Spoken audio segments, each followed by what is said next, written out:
Welcome to Rock and Recovery. Your host Jay here with a special guest. He's almost at a year sober. Tomorrow is his year date sober. Kenny the Man Stoddart.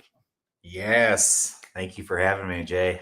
Super Absolutely. excited. I'm like I was saying earlier, 1 year is a big, huge mark, Uh, and I'm just happy for you. I know you're ecstatic about that, but I'm just happy for you and just being Thank you. able to talk about it with you.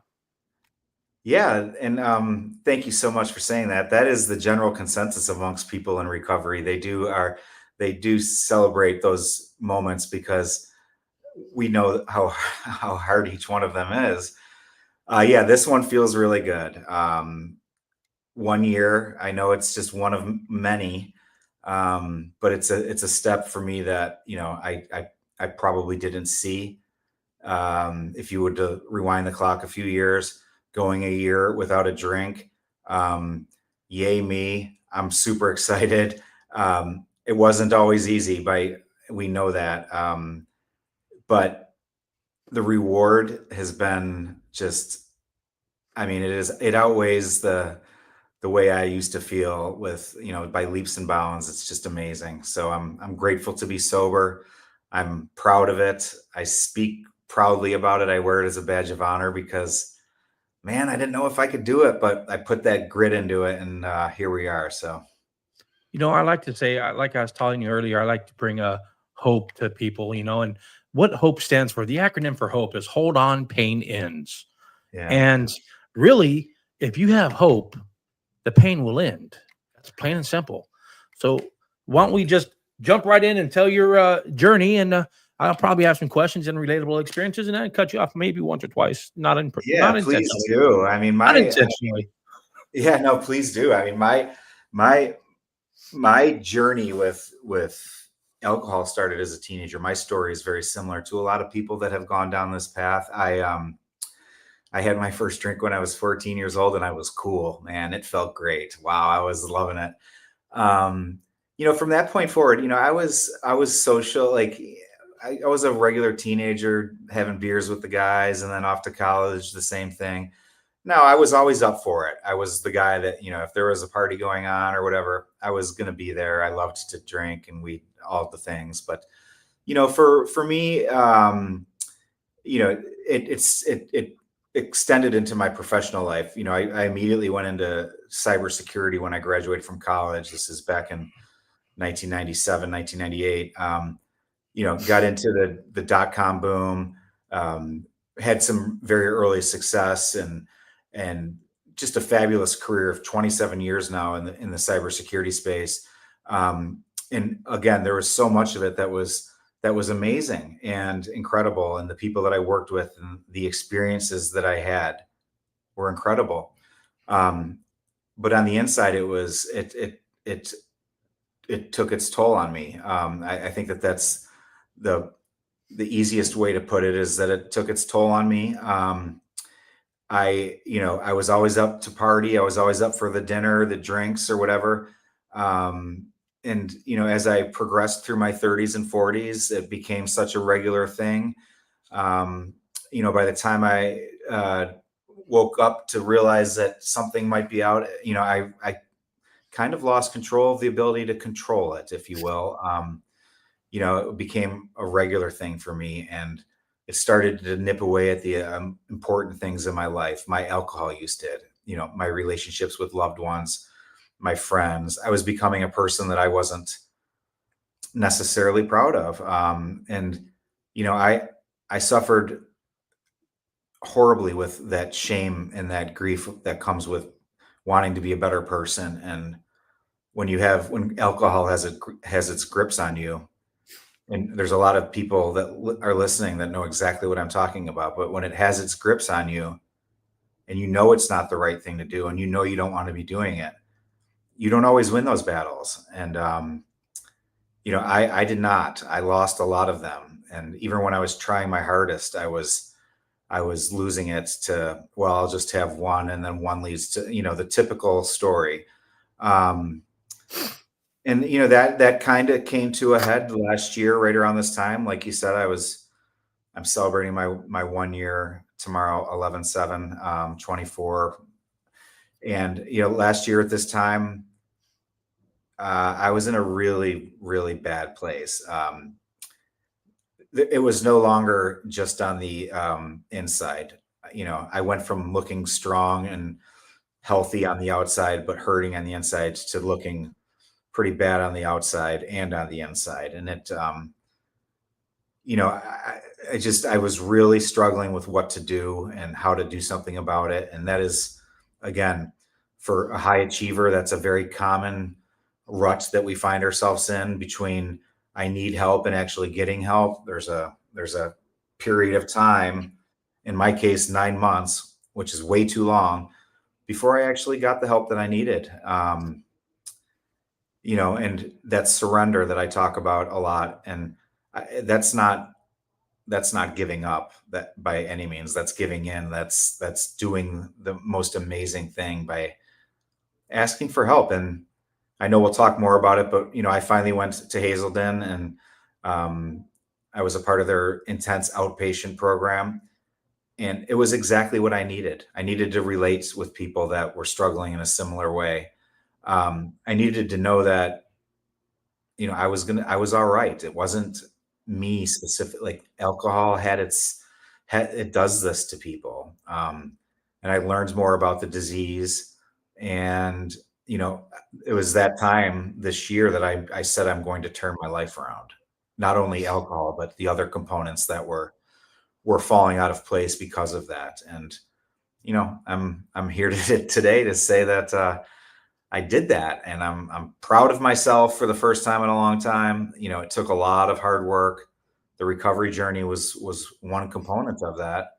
And then there was, pivoting my career and back in graduate school, and a lot of great things happening, none of which would have been possible had I been still drinking. So I'm super pumped.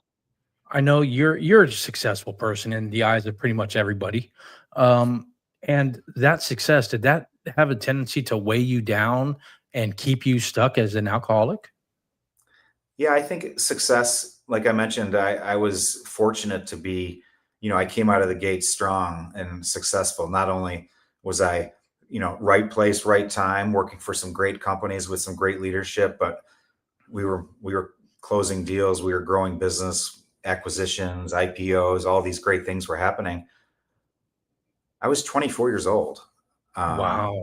you know, I I didn't know what success even looked like, except for it seemed successful. Like, this is what I was supposed to be doing, right? And um, so you have to. It's very difficult for someone like myself and other people that are wired in a similar fashion to go backwards, right?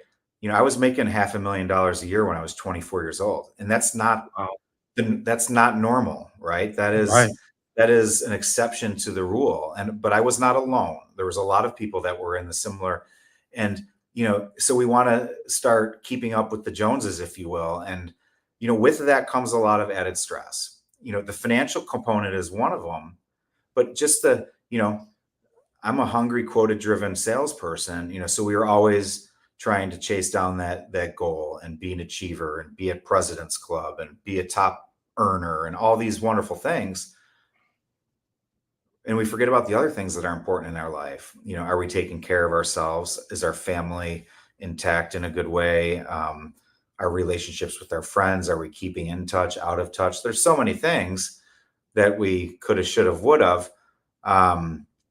And success comes with that, those come with success. I was flying all over the world, doing exactly what I was supposed to be doing, I thought. In the meantime, there was a lot of other things that were getting neglected. So, and then, I you mentioned the alcohol portion of it. I mean, it was part of the job.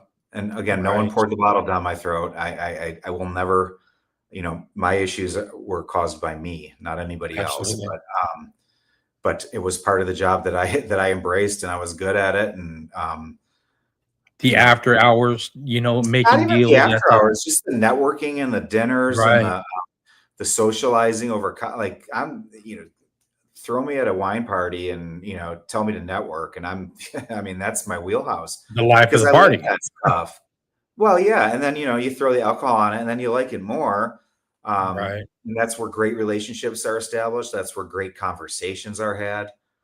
Again, they can be done just as well and perhaps even more without the influence. But the point is it was a way of life for me and many of my peers at the time. And I saw no problem with it until there was a problem with it. And, you know, I'm fortunate to be in a position where I recognized that and I took action.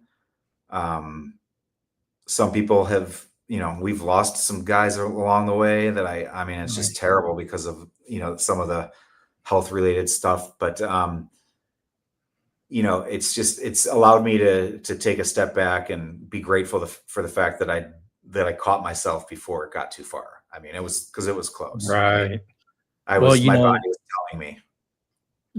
those long hours, those socializing, networking events, it's basically all centered around attractively packaged poisons, is somebody what's told me. Attractively packaged poisons. And that's really what it is to our body. Oh, without a doubt. I mean, obviously now that I'm clean and sober and like the way my body has recovered is just incredible. I mean, my doctors are like, wow. I mean, the liver's an amazing organ. But yeah, I mean, it was like you were saying, we were good at it and it was fun and it was a livelihood and um we weren't doing anything wrong. For me, I just like I let things go too far, and that's I tried to put the band-aid on a few times by myself, and that quickly dissipates. First after a couple weeks, then a week, and then how the cycle goes. Once Absolutely. once someone that likes to drink is back into it, it's and so yeah, I had to go through that process of healing and certainly doing some apologizing along the way for some of my actions and but like I said, here I am a year later and I'm so proud and happy that I did what I did and made the right decisions on that front. 1 year is huge, and I know that, as recently I just hit my 1 year in June, so I know how big a year is, and I couldn't be more proud for you, Thank you. and coming into recovery, getting sober is easy. Let's be real, getting sober is easy. Changing it to stay sober, changing our lives, changing our attitudes, changing our thought process, changing everything around the the lifestyle of drinking or drugging or whatever the case may be is the hard part. How do you deal with that and still maintain still work in the business you work in? Well, I mean, I certainly have been challenged this year. I earlier in the year was when my like you said, the first you know my actual formal recovery process of 8 weeks was that I don't want to say it was easy because it wasn't, but it was easier than the part when I got to come home and be by myself again, right? And then had to instill that discipline. And Right. here's the deal for me. Everybody has their different experience. I really truly wanted to be better. I knew that I needed to make changes, and so again, I'm not alone. A lot of people get to this point. So then I was very fed up with the all the talk and the no action with myself.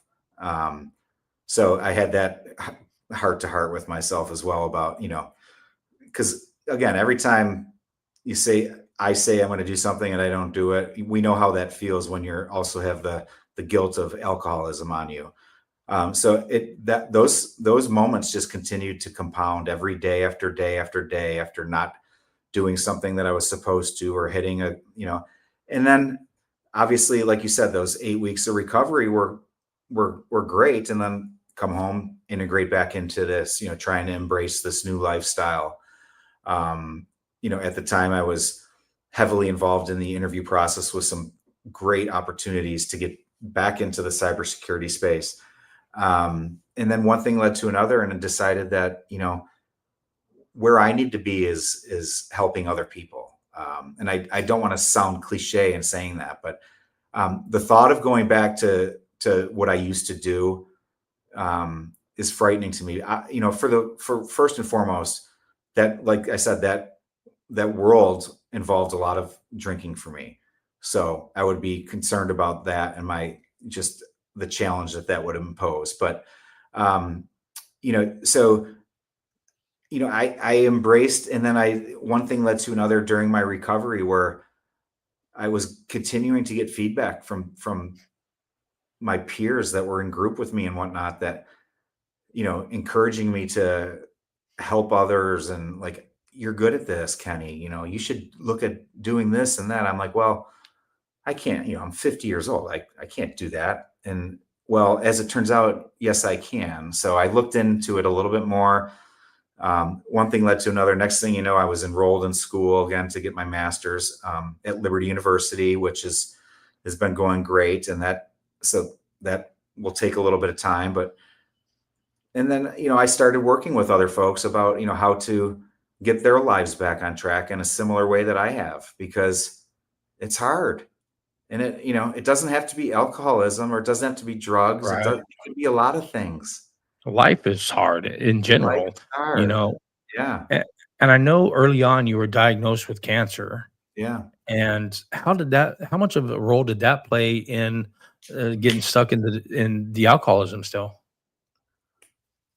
Well, honestly, the cancer diagnosis was just a couple weeks ago, man. And that's Really?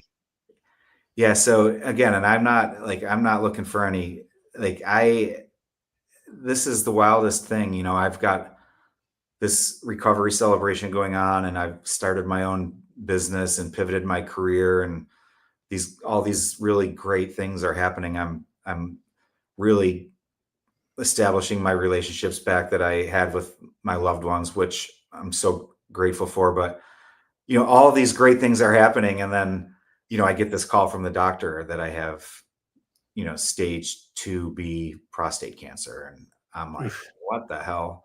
This wasn't planned for sure. So, I immediately had to, I'm prepared for these things because I've been through a lot, and I know, again, we all have, life is, but, you know, as opposed to,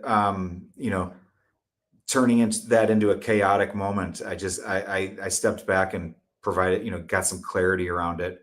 And, it's a very treatable and curable form of cancer. It was caught early. I'm here in Jacksonville, with the Mayo Clinic, just a couple miles down the street. I have so much to be grateful for. I can talk to men about early detection. I can add cancer to one of the things that I can talk to people about that are, struggling. It may not, I don't want to say this was easy for me, but it was not easy for me. I'm still, like, I have Processing it. surgery next week. It's by no means easy, but Wow. I know that I'm in such a better position now because I'm healthy. Other than that, I'm healthy. I'm a perfect candidate for this surgery because of that. So there's just a lot to be grateful for, and I'm sticking to it. I mean, I am going to walk out of there hopefully Wednesday night of next week, and that'll be the start of my healing process. And continuing to spread the message, because, like I said, with the alcoholism and stuff, I don't want to say that I had every reason to go back to drinking, because that's just a foolish thing to say. Nothing, there are no reasons to go back, but if I certainly had a reason to be tempted, especially with the way this cancer diagnosis hit me, kind of just when everything started to feel like it was coming around, and it's like, but you know what? Those I little just setbacks. Yeah. I can't let it do that to me, man. It's especially, how hard it is to get through recovery. Like, I'm not going backwards. I'm just not doing it. And um, so be it. That's how I've handled it. I'm the type of person, or I'm the type of recovering alcoholic that, one or two drinks for me would lead to a lot of drinks probably. And so there's no experimenting, or there's no, like, having like one to take the edge off or There's anything. no, maybe this No, like, weekend. that I'll experiment just pop failed one someday. miserably. I know that. And Yeah. so, So it's just a zero tolerance on my own part policy that, because that's what it has to be. Just, I don't mind being around it. I don't, because I'm not doing it. It's for Did you me. actually work a program or did you Yeah. kind of do it yourself? No, I did 84 days in a row with Hazelden, and then I did an outpatient program, and then I worked the 12 steps as well. That's amazing. Yeah. And can you tell me about what the Mind Advisors is? Yeah. So yeah, this is my coaching business that I recently started about 4 months ago. That was a kind of a culmination of what we've been talking about here now. So I'm an Ironman triathlete, and what it takes to do those types of things is, obviously a ton of physical grit and a lot of mental resilience and whatnot. I'm not your traditional triathlete. I'm a bigger dude. Kind of what the heck's he doing out there? But I embraced that, and I became really good at it, and I competed at a very high level. But I think what I took away from that is this mentality that, you know, when we have these struggles, whether it be sport or work or anything in life, that we have to go to a place that, like in an Ironman race, you're not finishing the race because of how much you've trained or anything. Like if you don't have it up here, your day is going to be, it's going to be a bad day. And so that's the mental side of it. There's also, the Bible verse, iron sharpens iron, which is very popular. One man sharpens another, Proverbs 27:17. I love that. I've got it tattooed on my arm, but that's the iron mind mentality that I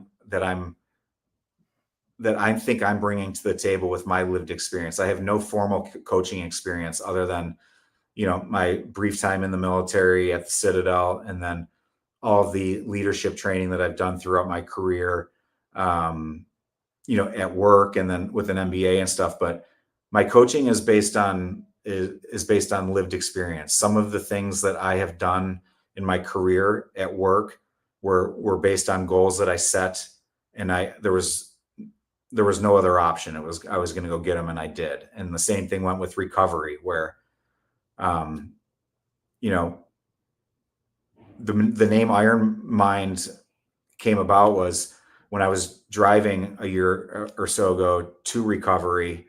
One of my friends was on a phone call with me, and he says, and my friends really wanted me to get better because they could tell I was hurting. And he said to me, he said, Kenny, you have to apply, whatever it is that you do when you're doing your Ironman races, like apply that to your recovery, because that's what you need to do to get through this. And I thought about that, and I'm like, what does it take for someone like me to climb a mountain on a bicycle against a guy that's half my size? It's certainly not, the muscles in my legs or the amount of time I trained. It's what's upstairs, and it's my willingness to go deeper than most, and get the job done. And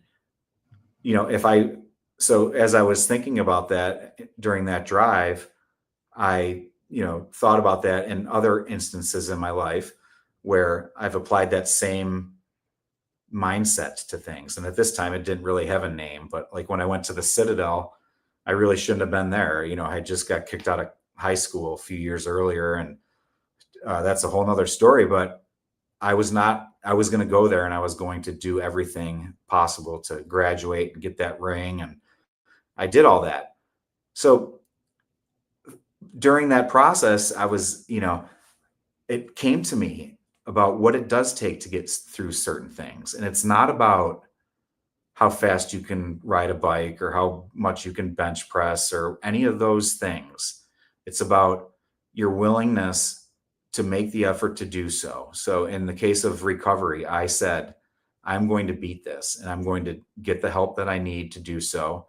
I'm not able to do it on my own anymore. I know that. I've tried that. It didn't work.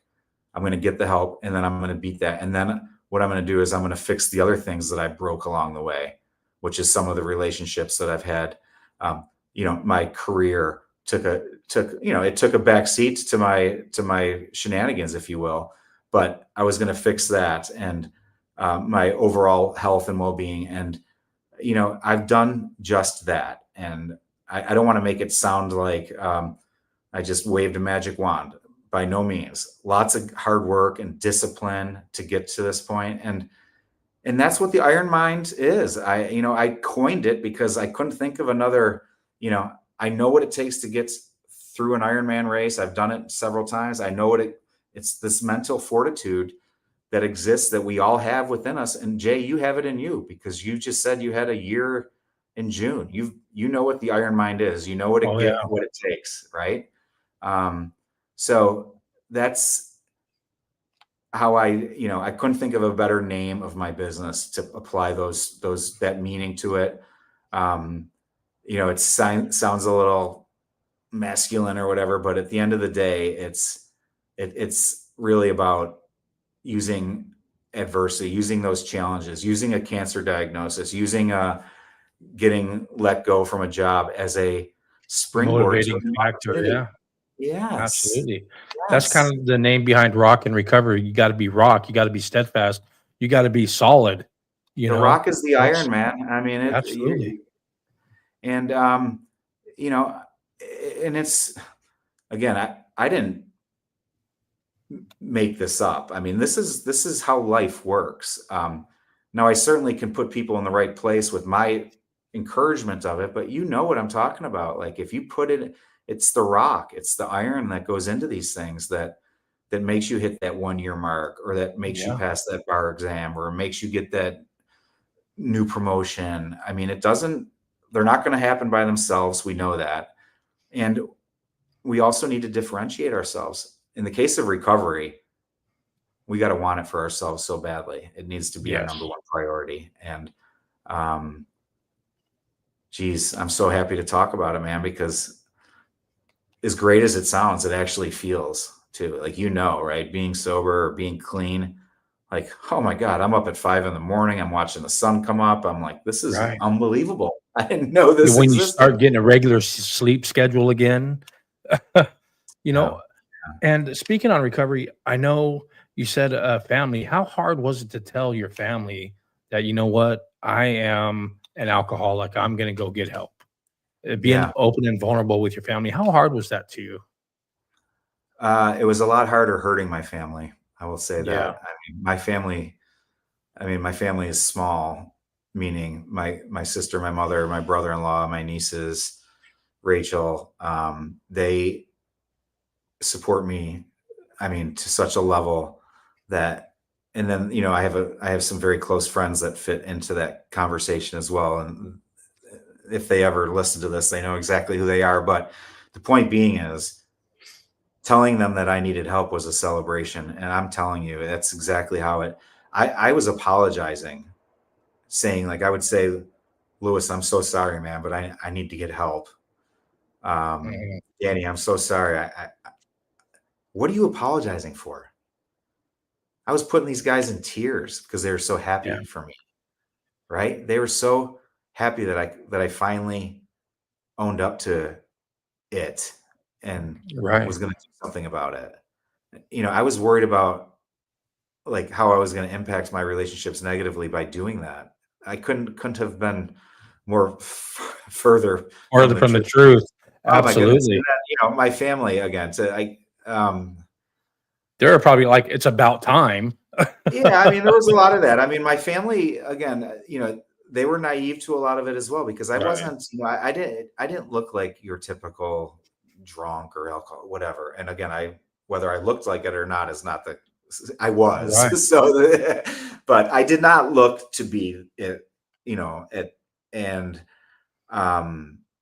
no, my mother and sister were so supportive, and Rachel so supportive, and I needed that, but I needed it for me, and they knew that I was doing this for me. And I think that's when they felt that, all of that sorrow that I had towards, making them worry and keeping my mother up at night with, wondering if I was okay and stuff like that. I think that was lifted when they saw that I was going to do this and do it right. And so yeah, the pain was there. Don't get me wrong, but it was more out of worry and wanting me to be better and wanting, Right. they saw a side of me that they weren't used to as well. And so yeah, I had some tough conversations, but I'm so glad that they had the strength to do that. And I'm sure you still have to do the social networking functions. And and if you do, how do you deal with the triggers of the other people and the alcohol around those, or just because it's part of the old style? Well, it's not, like I said, I'm not in the same career anymore. And again, I don't want to label that career. Like my problems were Yeah, my no, problems. Yeah. But, right. so, getting back into being around people, drinking was a little bit challenging at first, not because I wanted to, it was just, it was a little awkward. I think we go through that little awkward period of like, oh, what's kind of drinking or whatever.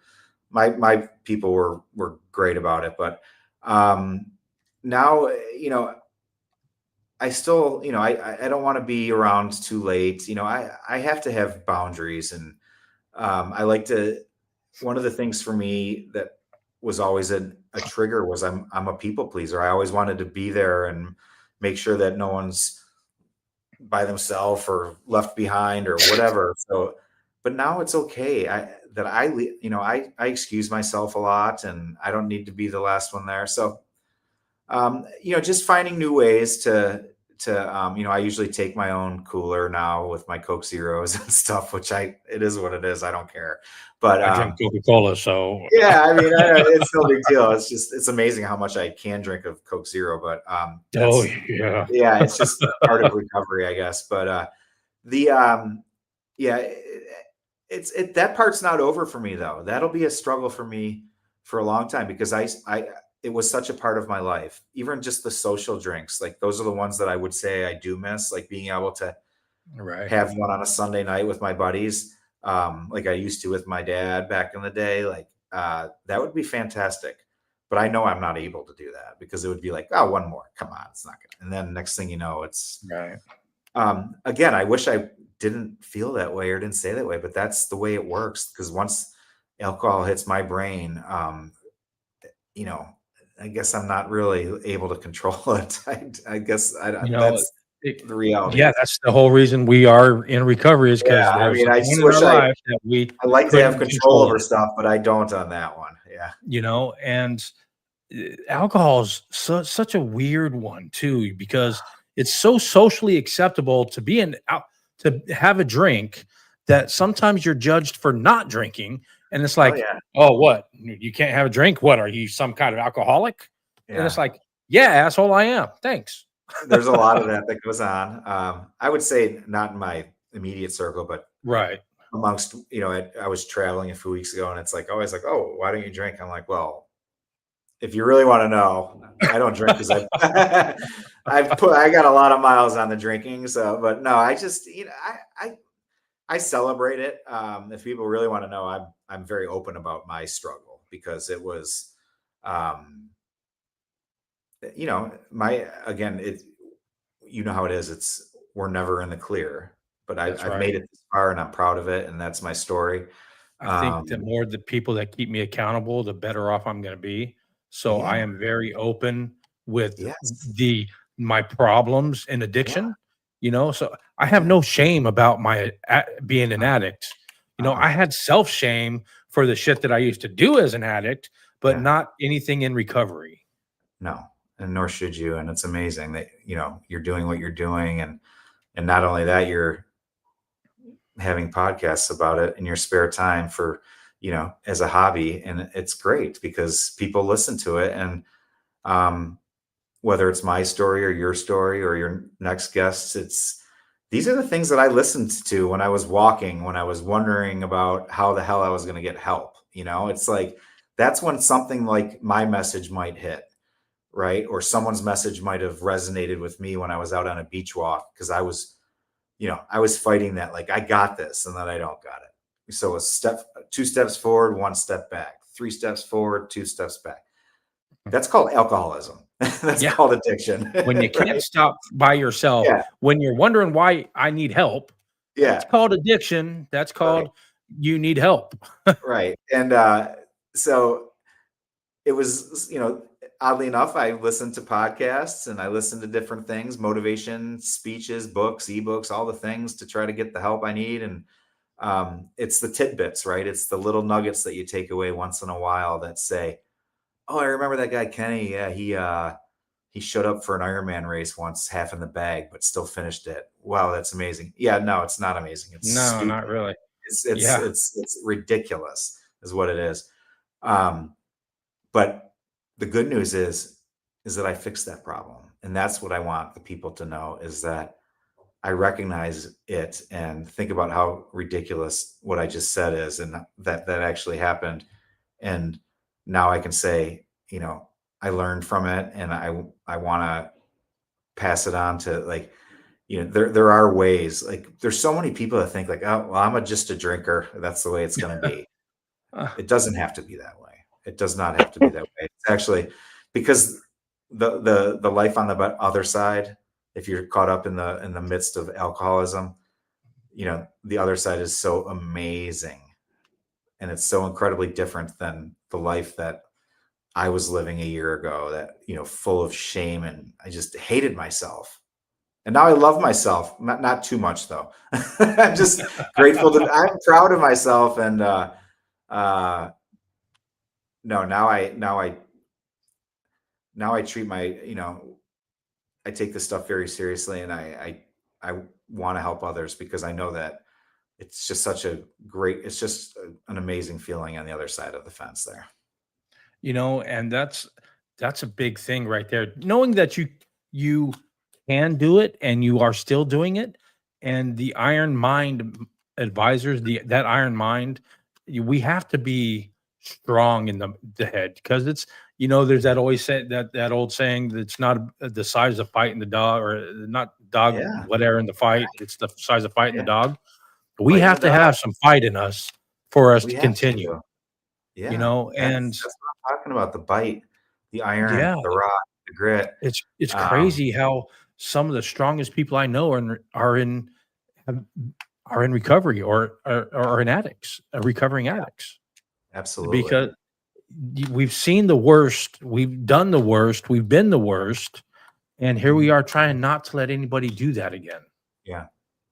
So That's exactly what we're trying to do, Jay. And, you're doing a great job of it because, and I'm just getting started, but I'm trying to, do just that, as well as, also be a voice like you are, and letting people know that there is a better path. I mean, again, and I have friends. I don't care about people's drinking. That's not no, my issue. no, And if you can enjoy it and keep it in control, then amen to good. you. I was unable to do that. But if you can, but if there are people that can't, or are starting to feel signs of that, there are things to do. And I would say, I mentioned earlier that it took me a long time to figure out what that right thing to do is. And, I would say the best piece of advice, and you can correct me if I'm wrong, but certainly not being afraid to ask someone about it, whether it's a friend or, like, just no one's going to judge you. People take that, like, if you ask the right person, and you know who that person is in your life, hopefully, if not, I'll be there for you. I promise. But, Absolutely. um, but that person is not going to judge you for saying that you need help. And if they No. do, that's definitely the wrong person, but we don't need to go there either. But that person is going to show you signs of them that you might not have seen, and even give you a hug, or a pat on the back, or some words of wisdom. Just That's a saying, step you in the got right this, direction. bro. You got Yes. this. That's it. Yes. That's what I want. And I got that from my friends too. I still do, like, the encouragement, because I want them to know that even though this is for me, I want them to know that I'm also grateful for them, and what they did for me. And I'm taking this seriously and doing it right. And it all comes back to the boundaries that we have to set in place now. You know, if we had boundaries before, they were boundaries, but now we have to have solid, firm boundaries And because we do teach each other how to treat each other, we teach Yeah. other people how to treat us. And if our boundaries ain't solid, then they're Yeah. going to walk all over us. As a people Yeah. No, pleaser, I'm I'm big on also a people pleaser, so it's, I'm big on boundaries, especially, and I don't want to come off as like I'm not grateful to be somewhere or I'm right. itching to go or leave or whatever.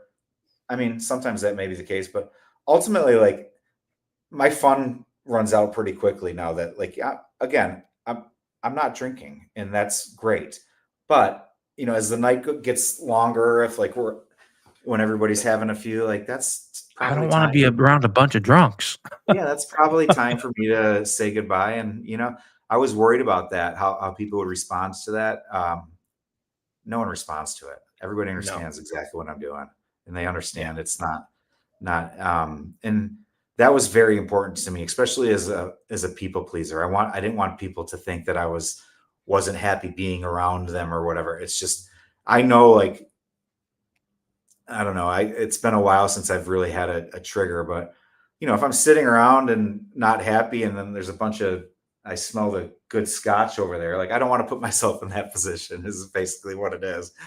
Um, but no, it's been so far so good, and I know that as I continue to get back out on the road with work and whatnot, and I'll be around different environments, and I'm ready for that. Right now, I'm so you know, grateful to be just clean, and my body's operating at a high level, with exception to the minor issue that we're dealing with. But yeah, other than that, amazing. So that's key. so what did changing the lifestyle or your life have to? How much did it play a part in you remaining in recovery and sober? Well, after that initial sobriety phase, kind of, when you start to feel bad and then you start to feel good, and you start to feel better every day, and that's the normal, lovely, amazing part of sobriety, is you start to get better every day. For me, after 30 days, 30, 45 days, I forget exactly now, but um, not only was I feeling better every day, but I could see the old me coming back. I was starting to be much more clear and present. My brain was starting to work, but like like I expected to.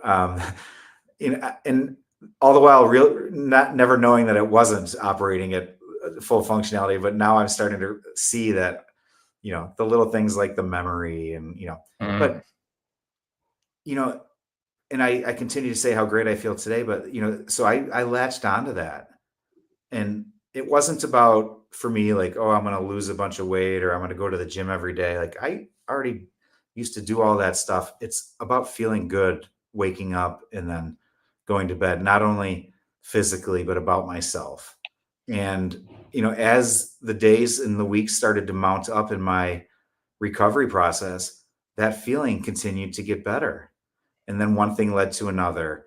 And then, I decided to make this career change, to get back into school. And then I decided that, oh, well, there's other opportunities to work with other people that might be struggling similarly to what I did as a traveling business person. So getting into the coaching and getting into sharing my story with people like yourself. And these are all, a year ago, this was not happening. I don't even, like the fact that I'm here is just I'm so grateful for it, because I'm telling a story a year later about my life, about me a year ago, about what a shit show I was, but now I'm not. And yeah, yeah, that's the that's, big point. Is now I'm not. now I'm not. And it says, to be able to say that with such confidence is like, it's a big deal, because I thought I was losing it all. I thought it was, Yeah, and I thought I was losing it all, and I didn't. But man, if I kept going, is it bound to wasn't happen. pretty. It wasn't going to be Is pretty, that downward spiral that you pulled without a yourself out doubt, of. Thank without a God you doubt. pulled yourself out of it. Without a doubt, without hurting anybody else, thank goodness. Or again, I take that back. I mean, I know what I did to the people involved, but like, there was no car accidents, or again, I hate to even say that, but thankfully I was able to pull myself out. And Yes. yeah. Before it got too bad, Mhm. you know, and that's the thing. We're never too far gone. If you're out there and you're listening, it's never too late to make a change. It's never too late to say, hey, look, I might need some help. And Mhm. that's what this whole podcast is about. That's what everybody up here that comes on this podcast, it's never too late to make a change. Right. And that's my biggest message. It's never too late to make a change. That and hope. Yeah. And they don't have to be, you don't have to go back to school or start your own business or do an Ironman or anything like that. Small baby steps or man steps, or lady steps with confidence.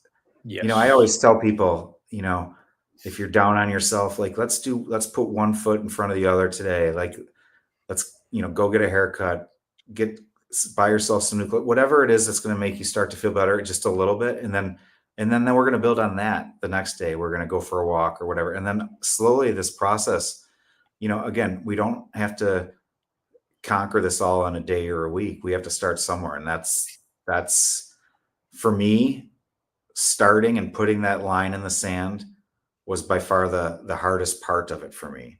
And then once I did it, again, none of it's been easy. I'm just saying, like, getting started and saying, like, all right, Iron Mind activate. And that was November 6th. It was about this time last year, 365 days ago. And I've never looked back. Now, there was a lot of thought that went into that because I needed to do that. But that's when I stuck with some encouragement from some friends that weren't going to let me dig my hole any deeper. So, yeah, So what are some of the things you do for your own self-care, for self-care in general? yeah. Well, my objectives have changed as I've gotten a little older. Like I said, there's no more triathlons or finish lines in my future with regards to that. Now it's about, maintaining good health and wellness for the second half. I'm 51 now. After I have this procedure next week, I hope to come out away from that without any hiccups. And then, I plan on being, healthy and monitoring my health and taking care of myself the best I can.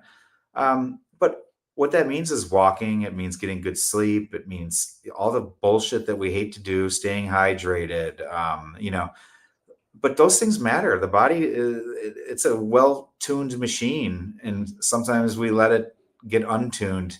I know I did. So just making minor changes here and there, but I like to, I do like to get rest. Like I said, I make sure that my sleep is a priority. I live here at the beach, like I told you earlier. And so a beach walk with my dog is part of my everyday routine. And I really, really take a long, hard look at my wellness on a regular basis. Not only how am I, what my waistline is, if you will, but like, how am I feeling and like mentally? And, I do have a lot going on. So it's okay to ask myself, how you doing?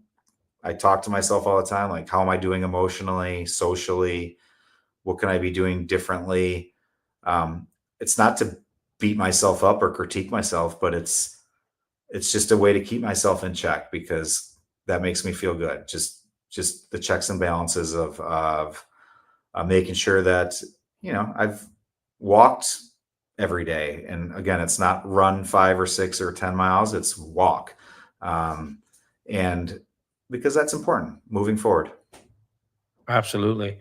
And another one is on your bad days. And we can always go back to my bad day being sober is still a whole lot better than my good day, my best day being an addict, but you wake up in the morning and you don't feel motivated with that day. What gets you motivated? Yeah. And I've had those bad days. That's Everybody absolutely, does. yeah. So, I'm really motivated. This opportunity to give back and work with, other struggling addicts and alcoholics in the future. has given me a newfound purpose, if you will. Selling software for 27 years was great. Loved it and was so many phenomenal things that happened, but the giving back portion was missing on that for me. And, call it a, spiritual intervention or whatever you want. I don't care. My faith has driven me to find ways to help others. And, I've narrowed that down a little bit because I can't save the world. I wish I could, but, I think I relate really well with people that are, um, in a similar age bracket or whatever, and wanting to, figure out a strategy to make that next leap forward, whether it be at work or your health wise, or again, I don't want to come across as a know-it-all. I'm not. I just have a lot of lived experience, and I do know what it takes to set a goal as audacious as you want it and figure out a plan to go ahead and achieve it with realistic expectations. And I'm not talking about anybody can set a goal and build to. We do this the real way. When it comes to promotions or salary increases, or those are just examples, but we take a look at all of the factors. It's not just, of course everybody wants to make more money, that's why we go to work, but that's not how it works. Why do So are you it's those smart goals, the short right? term, measurable, Yeah, noticeable. Yeah. accountability. Yeah. Yep. Yep. And that's, it seems like it's relatively basic stuff, but it's not. And I've learned that a lot of our, younger generation, like I don't know if that's fair to class them, but The entitled the ones. way, Yes. the way things got done when I started out are different than they are right now. Absolutely. Now I'm aging myself. But there are, like, the School of Hard Knocks is pretty incredible. We grew up in the same generation. Don't worry. Yeah, yeah, and the School of Hard Knocks is pretty incredible. Coupled with the experiences that I've had in life and the successes that I've had as a business person, it's just such a great opportunity to kind of bundle this up and talk to people about it. And everyone's like, oh, fascinating. How do I do this and that? Well, that's where the conversation starts, is like, my goals are mine. They don't have to be yours necessarily, but how do we set goals that are within something that you want to do? And how do we figure out a plan to go get them? And a lot of times that's going to be recovery related. And you know how tough this is. Like, you have got to want to do it, right? If you don't want to do it, I can't, what am I going to do? Right.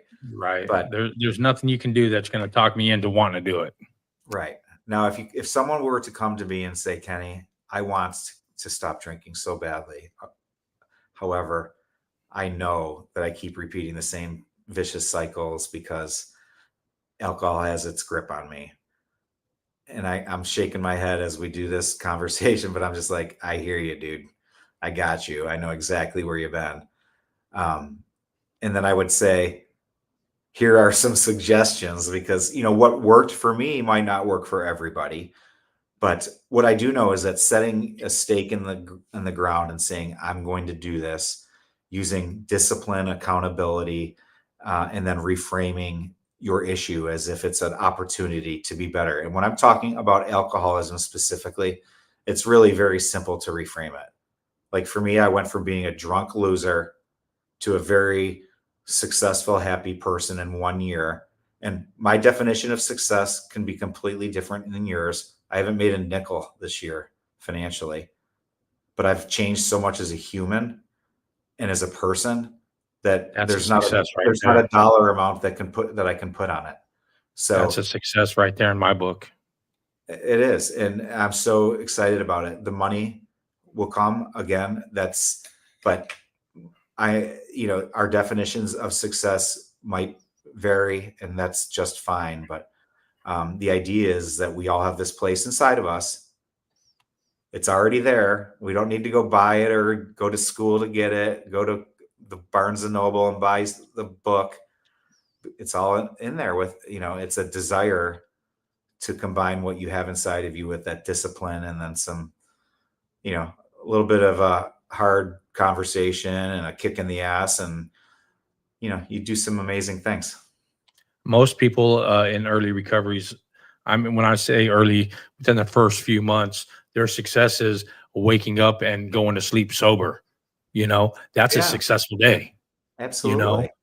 and Well, and we know that, and there's not, yeah, unless you've been there, you don't. Not that I would. I just saying like that. If there is an right, advantage of being in recovery, it's that we know what that's like, and those are huge milestones. I would say that for myself. When I yeah, was dragging through the first couple, days of or weeks of recovery. Now I was getting up and going to meetings every morning, but I was dragging, and that's part of the process, right? It's part of the. Oh, I'm sure you had some of those days. Do I have to freaking wake up right now to go to this stupid ass meeting? Come Yeah, I on. mean, I struggled with Yeah. that for months, and there's a whole different explanation of like I basically drank for 35 years after you do the math, and then I stopped, and then Hmm. my body a couple months later said, "Hey, where's all that stuff that you put in my Yeah. system? Like all that poison that keeps me going." And it was tugging at me big time, man. It was I had what they call post-acute withdrawal syndrome. This is Hmm. like the stuff that happens 6 months down the road. It's the body saying like, you don't give me any of that fun stuff anymore, and I was Hmm. fighting it. So the way you fight it is what the symptoms are mild depression, feeling a little bit like your low self-esteem, when you should be feeling amazing, right? You're 6 months Hmm. sober now. That was me back in May, June, July timeframe. I was like, what the heck is wrong with me? Like Why am I so freaking I'm depressed? Why? kicking ass in all Yeah. aspects of life, and I'm literally pissed at like hate myself for some reason. Not that's using the wrong word, but I was, and then I started asking again, people in recovery, and it was very easily identified. I had pause, post-acute withdrawal syndrome, and I was, one of the things that helped me get over it was knowing that it existed, because I thought I was like losing. I thought I was like, what the frick is wrong with me, and Right. not knowing, and so then I was like, oh, okay, yeah, this is what happens. It's Oh, you mean you other people felt like this too? Okay. Yeah, exactly. So it wasn't just me. Okay, and it was like, so then it was a little bit, it worked itself out, and I got through that. Um, it's just another, obstacle, and those days, like you said, when you don't want to do it, I impose a zero tolerance policy on myself, like I'm a child, but it's true. Absolutely. It's I true. can't have a sip of alcohol. That's just because I know what would happen, and I don't want to feel that way. Right. I'm ashamed a little bit that it got to that point, but I'm grateful that it does, and now I can't do it. So that's how I get through it. So, last question Mhm. before we decide to end this. One takeaway, what would it be for anybody out there struggling or listening? What's your Yeah. one takeaway from this? Oh, my one takeaway would always be, to be vulnerable, to drop the armor, to ask for someone for help, even if it's for a friend, even if you don't. I mean, if you're just ask someone for a little guidance, and the little nugget that you can take away from that conversation can build into something else that might lead you to, like I was led to Hazleton last year, which was a program that worked great for me. It all the the way I related to the therapists, and the financials of the program, and the insurance, like all these things just kind of matched, and that wouldn't have happened had I not bounced around the questions with some people that I kind of trusted to a point. Like, I need to get some help, and I'm looking at some options, and next thing you know, someone came back to me with like, you need this option, and they were so dead on. My buddy Floody, I love him so much, but yeah, so that's what it takes sometimes. Um, be vulnerable, ask, and then commit to it, because it's such a beautiful thing when you can see the light at the end of the tunnel. Well, Kenny, I appreciate you taking time out of your day. Yeah. Let's go Floridians. Yeah. But I We got appreciate you taking the time out of your day, and I really do appreciate that. And congratulations on your 1 year. I know that's huge, and I know you're going to do lots of great things. Not that thank you already haven't, but you're going to do lots of better things. You Yeah, know, that's the plan, Jay. I appreciate it, man. And thank you for doing what you do, man. Spreading the word. I mean, that's huge. You have a an audience. It doesn't matter if it's 5 people or 500. There's people right? listening, man, and that's fantastic. So keep it up, man. I only started not too long ago, and it's taken off, and I was pushed into it, and it's like it's working so far. People need to talk about recovery. Yeah, yeah, People need to talk about it. This is a way. This is a way for some of those people that are afraid to ask, or who might not have someone to ask, to hear us chat about it and get their question answered. And I'm absolutely. sure you'll put my website up there. Like, I'm an open book on this stuff. My Oh, I will mind be. advisors. Yeah, it'll be in the notes and stuff. But I'm there for these people that are struggling. I know you are as well. So thank you very much. Thank you, Kenny, and I can't wait to see you in the future. I All right, want bro. you to come back on year 2 and tell us how the next year's been. Oh yeah, I'm going to in All right, recovery from surgery. Yeah, for sure. I'm going to hold you to that. And Good that's deal. Rock and Recovery for today. Tune in tomorrow. See who's next. Thank you, Kenny. Thanks. Keep going.